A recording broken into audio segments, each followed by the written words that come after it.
second race in the books for you this trials weekend, and on to the final. Deborah, how are you feeling out there? Walk us through the race a little bit. Yeah, I was actually feeling pretty good. I think it was almost nice to have that little warm-up mile.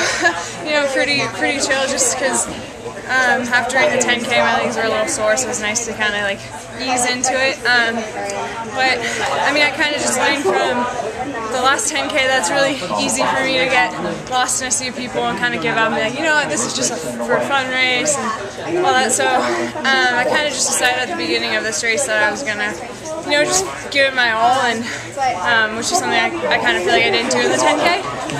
Don't get me wrong, that was a fun race. Like, I'm just happy to be here and racing with these fast ladies. But yeah, so I kind of just gave it up my all and was rigging there on that last 100, like terrified, like Jackie Harrison with her like giant kick or someone was coming for me. But yeah, so I'm just really happy to make it to the final, and I have no idea how I'm going to feel in the final after racing 15K, but I'm happy to be there and excited for the challenge. Yeah, Deb, how do you approach a final like this, where you have a couple races in your legs, you need to hit it, if you want to be on the team, you got to hit that standard. Yeah. How do you stay competitive and in the event, but don't get overwhelmed and have fun with it like you did the 10K? Yeah, well, I mean, everyone saw kind of what happened in the 10K. It wasn't like perfect, but you know, and I'm happy I went for it. It was fun.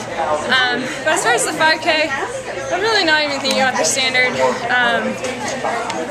I mean, obviously it'd be sweet to be top 3, but at this point I'm, you know, young, still in college, and I'm just gonna not worry about the time and just race as hard as I can. And you know, if that ends up being a fast PR, then so be it. That'd be awesome. If that ends up being top 3, that'd be even cooler. But yeah, just like I was saying, no idea how I'm gonna feel, so just go out there and race as hard as I can.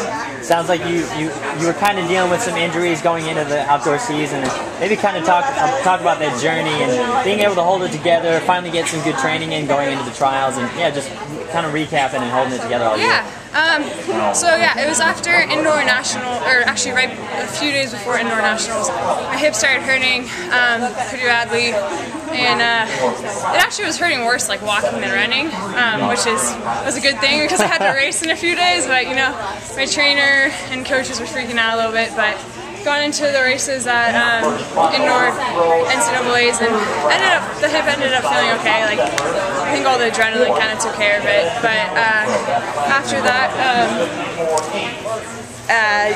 like, I got about a few weeks of good training in for the outdoor before I started getting like progressively worse, just because it was probably something small to begin with, but just keeping on training on it for, you know, weeks just made it worse. And so yeah, kind of got to the point where it was really bad. I couldn't really walk, so I had to take a few weeks off and got an MRI, and it showed I had like a little tear in my glute and some inflammation around like the hip bone, like greater trochanter. And then so after that, it was just kind of time off and biking, and we got to a point before Peyton where it was like, either I race or I don't focus on the NCAAs and just focus on Olympic trials, because I hadn't run anything outdoors. So I needed a time to go to regionals and everything.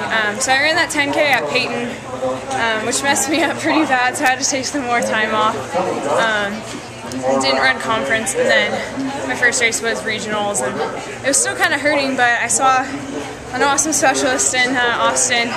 He kind of got me on the mend, and since then it's just progressively getting better and better. It's not 100%, but it's to the point where I can race and, you know, not think about it. So yeah, I'm just really thankful to be able to have competed, even if it wasn't perfect or, you know, what I wanted. I'm just, yeah, really happy to be here.